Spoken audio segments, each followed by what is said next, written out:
Assalamualaikum warahmatullahi wabarakatuh. Alhamdulillahirrabbilalamin. Allahumma sholli ala Muhammad wa ala ali Muhammad. Pemirsa Khilafah News dimanapun Anda berada, salam jumpa kembali bersama dengan saya Aziz Rohman di program Kabar Petang, edisi Rabu 29 Maret 2023. Insya Allah beberapa menit ke depan kami akan menemani Anda mencermati dan menelaah berita paling menarik dan paling populer hari ini bersama narasumber yang kompeten di bidangnya dan tentunya dari sudut pandang Islam. Baiklah pemirsa, inilah kabar petang selengkapnya.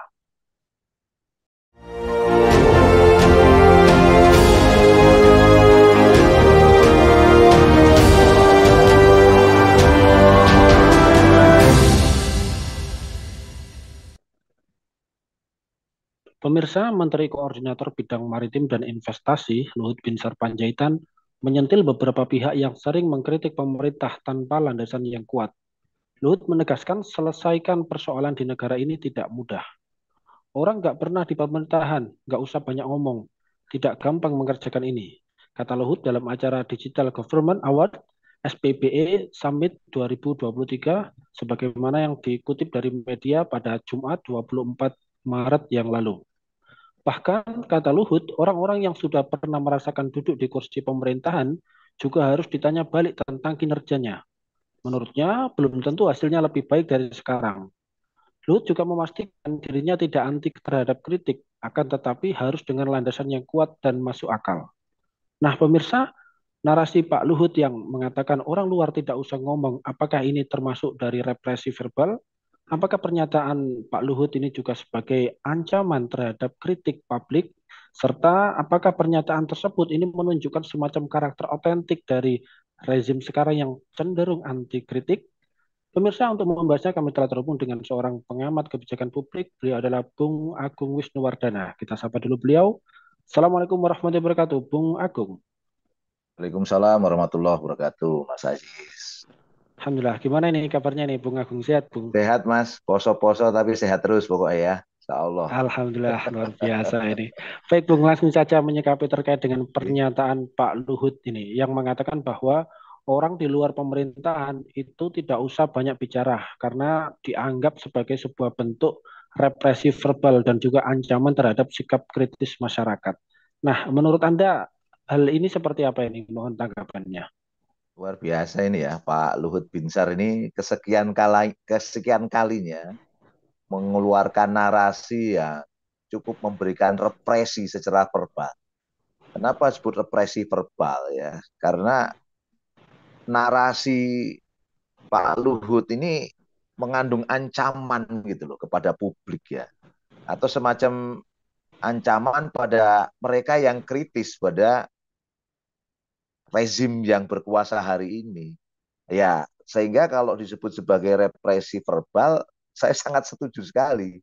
Apalagi dengan gaya beliau yang seorang mantan Kopassus ya, militer dengan gaya suara Bataknya yang keras demikian rupa, ditambah kontennya itu konten yang memberikan tanda petik ancaman kepada pihak-pihak yang kritis, sehingga ya logika represi verbal itu saya pikir tepat lah untuk memberikan tanda kepada Pak Luhut Binsar Panjaitan. Dan yang disampaikan Pak Luhut dengan pola seperti ini kan tidak hanya sekali ini saja kan, beberapa kali bahkan dalam berbagai diskusi-diskusi publik pun, pewawancara pun bisa ditekan oleh beliau itu dengan pernyataan-pernyataan yang memang saya boleh mengatakan memiliki pressure gitu ya, memiliki tekanan yang membuat orang memang takut untuk berhadapan dengan beliau secara pribadi maupun mengkritisi rezim yang ada sekarang. Itu yang saya amati pada beberapa kali melihat eh, pandangan-pandangan Pak Luhut Binsar Panjaitan. Termasuk yang terakhir kali ini menurut saya ya, ini nggak main-main loh, diungkapkan di acara yang cukup bergengsi, terus kemudian mengucapkan dengan kata-kata jangan banyak omong itu kan apa ya, saya menyebutnya bahasa yang jalanan banget lah. Biasanya kalau orang pejabat publik itu kan betul-betul menata ya kata-kata supaya keluar itu dengan bahasa yang lebih bisa mengena pada publik, bisa lebih simpatik pada publik gitu.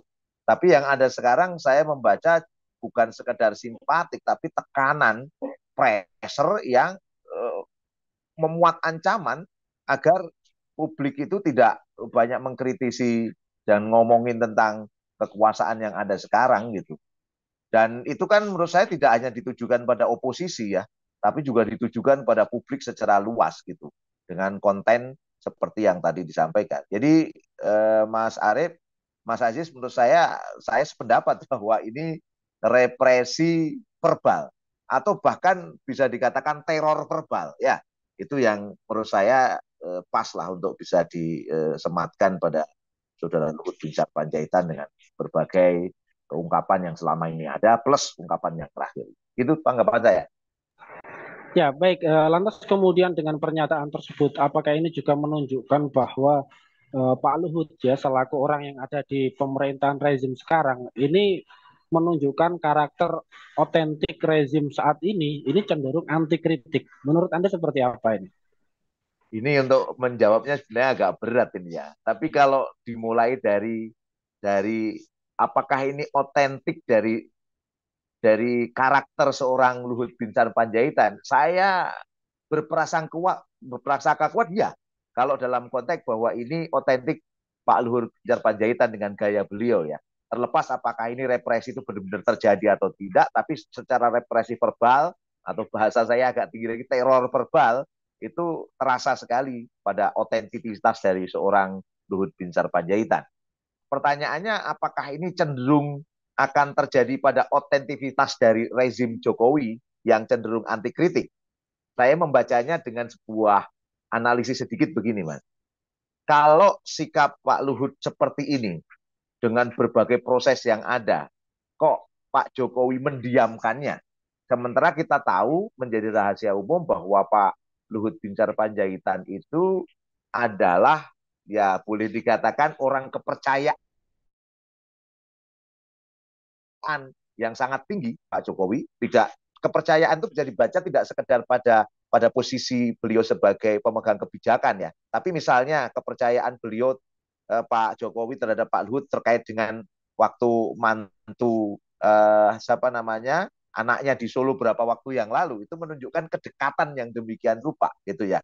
Sehingga kalau ungkapan-ungkapan Pak Luhut itu tidak dikritisi oleh Pak Jokowi atau malah didiamkan oleh Pak Jokowi, saya kok menduga kuat memang demikianlah otentivitas dari kekuasaan Jokowi yang sekarang, yaitu anti kritik, ya, cenderung anti kritik.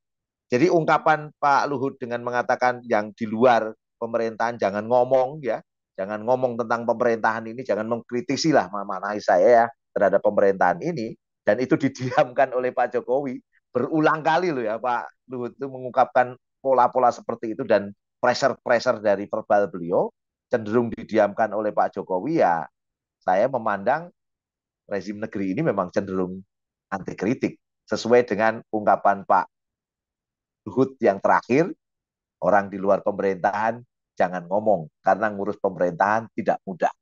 Ya memang ngurus pemerintahan tidak mudah. Tapi namanya pejabat publik itu ya harus siap dikritik, itu biasa saja gitu loh. Kalau nggak siap dikritik ya jangan jadi pejabat publik kan gitu. Pandangan saya gitu kira-kira. Dugaan saya demikianlah otentivitas dari rezim Jokowi diwakili oleh otentivitas dari karakter Pak Luhut Binsar Panjaitan. Gitu Mas. Ya, baik. Lantas kemudian menurut Anda, apakah dengan sikap represi secara verbal tersebut ini akan menjadi berbahaya ya jika kemudian ini terus-menerus diproduksi oleh pejabat publik seperti Pak Luhut ini? Kemudian dampaknya seperti apa ini jika terus dibiarkan menurut Anda? Wah bahaya banget Mas. Bahaya banget menurut saya. Karena begitu ungkapan-ungkapan teror verbal, represi verbal, apalagi diikuti tindakan-tindakan misalnya saja ya. Tindakan-tindakan, nanti saya sampaikan ada tindakan-tindakan saya pikir yang semakin membuat takut publik untuk kritis gitu. Yang dampaknya tentu sangat berbahaya, menciptakan rasa takut yang jelas. Menciptakan rasa takut publik untuk bersuara kritis. Dan ujungnya apa? Begitu rasa takut itu muncul, ya akhirnya kebijakan-kebijakan negara yang merugikan rakyat luas, ini pun akan minim kritik karena begitu kritik muncul ketakutan publik gitu loh. Dan ini kerasa banget loh dalam konteks sekarang ini ya. Kalau kita baca misalnya saja, ketika terjadi dulu awal mula ditetapkannya Undang-Undang Cipta Kerja misalnya, dulu yang tahun 2000-an ya, awal Undang-Undang Cipta Kerja dimunculkan, kan kritik banyak masuk ya. Tapi kan habis itu kita tahu misalnya ada orang yang dikriminalisasi karena kritik pada apa namanya Undang-Undang Cipta Kerja dikatakan hoax, ya dikatakan hoax, kemudian dipanggil polisi, kemudian di apa namanya kriminalisasi karena mengucapkan itu, dibilang publik belum membaca, wong ribuan halaman gimana membaca gitu kan ya. Tetapi coba kita bayangkan ketika suara seperti Pak Luhut itu muncul, terus kemudian dibarengi dengan tindakan kriminalisasi, wah ini semakin membuat takut masyarakat, yang ujungnya akhirnya masyarakat juga takut mengkritis gitu. Waktu Undang-Undang Cipta Kerja yang pertama itu banyak kritis, tapi kita lihat ketika terakhir bagaimana rezim Jokowi kemudian ketika Undang-Undang Cipta Kerja dibatalkan oleh MK karena inkonstitusional bersyarat, malah kemudian rezim Jokowi membuat Perpu Cipta Kerja, Perpu Cipta Kerja disetujui lagi oleh DPR menjadi Undang-Undang Cipta Kerja. Ini hampir lemah kritis tuh. Kenapa lemah kritis? Karena ada dua hal paling enggak. Males masyarakat akhirnya mengkritisi karena dianggap negeri ini, rezim negeri ini ndablet tanda petik lah ya, nggak mau denger.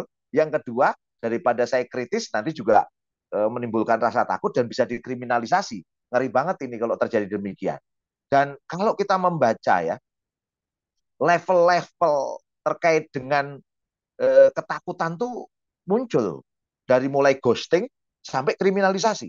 Ghosting itu dari apa? Misalnya, saya tidak tahu siapa yang menggerakkan buzzer misalnya. Toh selama ini rezim mendiamkan adanya buzzer-buzzer itu ya. Buzzer atau mungkin pihak-pihak yang eh, apa menyerang ketika ada yang kritis. Meriang jadi kritis sampai kemudian memberikan tag misalnya di Humas Polri.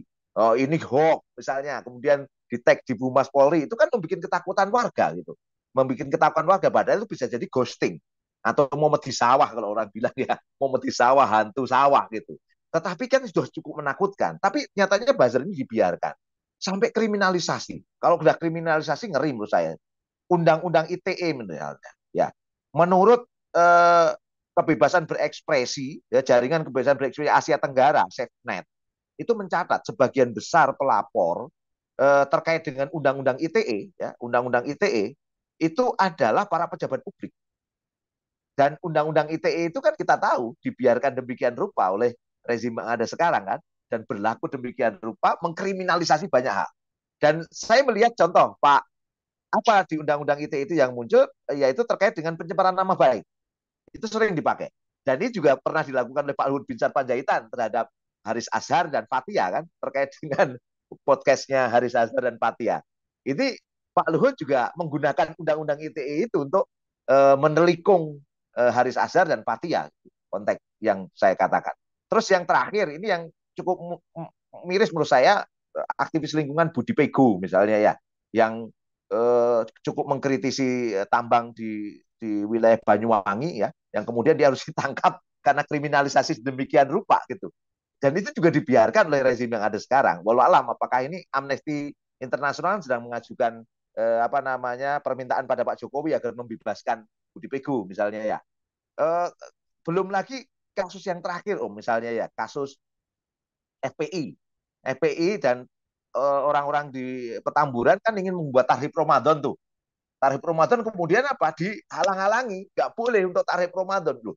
Ini kebebasan di mana kemudian terjadi, dan ini dibiarkan demikian rupa, sehingga apa ya, semua yang terjadi ini menjadi suara keras. Memang betul-betul rezim ini anti kritik, dan ujungnya muncul ghosting oleh pendukung-pendukungnya lewat buzzer-buzzer itu, dan ujungnya bisa sampai kriminalisasi. Ini yang saya katakan, kalau ini terus dilakukan ya, ditambah lagi Pak Luhut membuat apa namanya represi verbal demikian rupa, ditambah beliau juga menunjukkan gaya-gaya ketika podcast itu begitu menekan pada wartawan-wartawan yang menanya pada beliau, ini semakin memperkuat ketakutan warga untuk kritis ini nanti. Dan ujungnya apa? Ya, kebijakan-kebijakan yang merusak, kebijakan-kebijakan yang merugikan rakyat, kebijakan-kebijakan yang ujungnya itu memberikan angin segar pada oligarki itu semakin lancar, tentram, sentosa, diberikan karpet merah demikian rupa. Nah ini saya pikir yang menurut saya menjadi bahan penting untuk kita bincangkan dalam konteks ini, bahwa ya akhirnya dampak yang muncul ketakutan dan ujungnya kebijakan-kebijakan yang merugikan rakyat, yang merusak rakyat, itu akan lancar, tentram, sentosa. Kebijakan yang pro oligarki akan tentram, sentosa. Dan ini sepertinya yang akan diarah dengan gaya rezim hari ini yang mohon maaf dablek, tidak dengerin perkataan rakyat. Terus yang kedua, otoritarianisme. Itu yang saya pikir akan kelihatan di masa-masa yang akan datang. Gitu, Bu.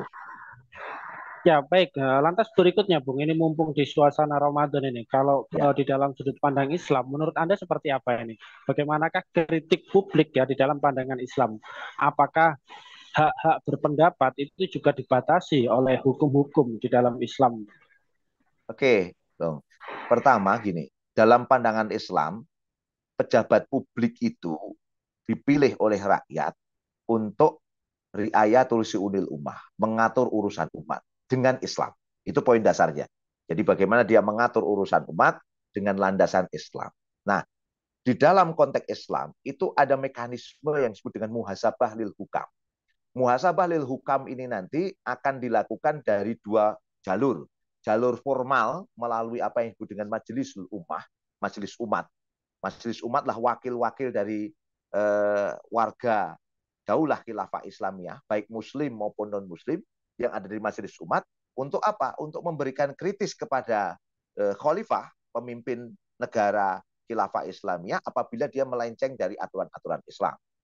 Kemudian yang secara informal dilakukan oleh rakyat siapapun, itu yang disebut dengan mekanisme muhasabah lil hukam, menasihati penguasa. Ketika apa? Ketika penguasa itu berbuat dolim, ketika penguasa itu melanggar hukum-hukum syariat Islam, ruang-ruang muhasabah lil hukam itu layak dilakukan. Termasuk ketika ada kebijakan-kebijakan khalifah, kebijakan-kebijakan pejabat publik dalam naungan khilafah yang tidak memperhatikan rakyat. Misalnya sederhana, Mas Aziz tiba-tiba jalan di tempat jenengan itu bolong-bolong. Nah, sehingga menyebabkan rakyat itu bisa terjatuh karena bolong itu atau ketidaknyamanan dalam berjalan. Ketika tidak diperbaiki oleh khalifah, oleh pejabat publik dalam Islam, maka rakyat berhak untuk melakukan muhasabah lil hukam terhadap kebijakan yang buruk itu. Dan tanpa berpikir panjang, pejabat publik harus segera mengeksekusi terhadap kritik tersebut. Kenapa? Karena ini bagian dari riayah. Bagian dari riayah lisulil ummah. Jadi mengatur urusan umat berlandaskan pada Islam. Nah, apalagi di dalam konteks Islam, muhasabah lil hukam ini mendapat posisi yang sangat tinggi sekali. Jadi malah diberikan ruang. Karena begitu di ruang ini dipakai, maka itu akan memberikan pahala yang luar biasa. Ada dalil yang menyebutkan Sayyidus Syuhada Hamzah ibnu Abdul Muthalib. Ya. Warujun kola ila imamin jairin fa amarohu wa nahahu faqatalahu. Pemimpin para syuhada itulah Hamzah bin Abdul Muthalib. Dan orang yang melawan penguasa kejam, penguasa yang dolim, ia melakukan amar ma'ruf nahi mungkar, namun akhirnya dia mati, terbunuh oleh penguasa yang dolim itu. Ini Sayyidus Syuhada. Jadi levelnya itu kayak Hamzah bin Abdul Muthalib, luar biasa kan. Jadi ketika melakukan muhasabah lil hukam, itu bagian dari amar ma'ruf nahi mungkar, maka ini posisi tawarnya luar biasa. Sehingga dalam Islam nanti itu akan hadir kebolehan rakyat untuk mengkritisi penguasa dan diberikan ruang seluas-luasnya, tentu dengan koridor Islam ya, dengan koridor Islam, dengan kerangka Islam, agar apa? Agar pejabat publik termasuk khalifah itu menjalankan syariat Islam. Karena khalifah itu dibaiat itu bukan dengan cek kosong, tapi dengan cek isi untuk menjalankan syariat Islam. Sehingga ketika khalifah itu tidak menjalankan syariat Islam kemudian dikritisi oleh rakyatnya, maka di situ seorang khalifah harus mengikutinya. Kalau nggak mau mengikuti gimana? Ada mahkamah madzolim. Ada mahkamah madzolim, ada pengadilan kezoliman yang terjadi antara penguasa kepada rakyatnya, dan saat itu bisa jadi kufron bawahan, kekufuran yang nyata terjadi pada pejabat publik itu atau pada khalifah, maka mahkamah madzolim dengan khodi madzolimnya boleh menurunkan khalifah itu dari jabatannya dan diganti dengan khalifah yang baru yang mau menjalankan syariat Islam termasuk melayani umat dengan sebaik-baiknya. Nah, itulah gambarannya kira-kira kalau kita membahas Islam. Jadi harusnya Pak Jokowi, Pak Luhut itu malah senang dikritik publik. Seperti dulu Pak Jokowi kan pernah bilang, saya itu senang dikritik publik. Nah, waktunya sekarang ditunjukkan, Pak.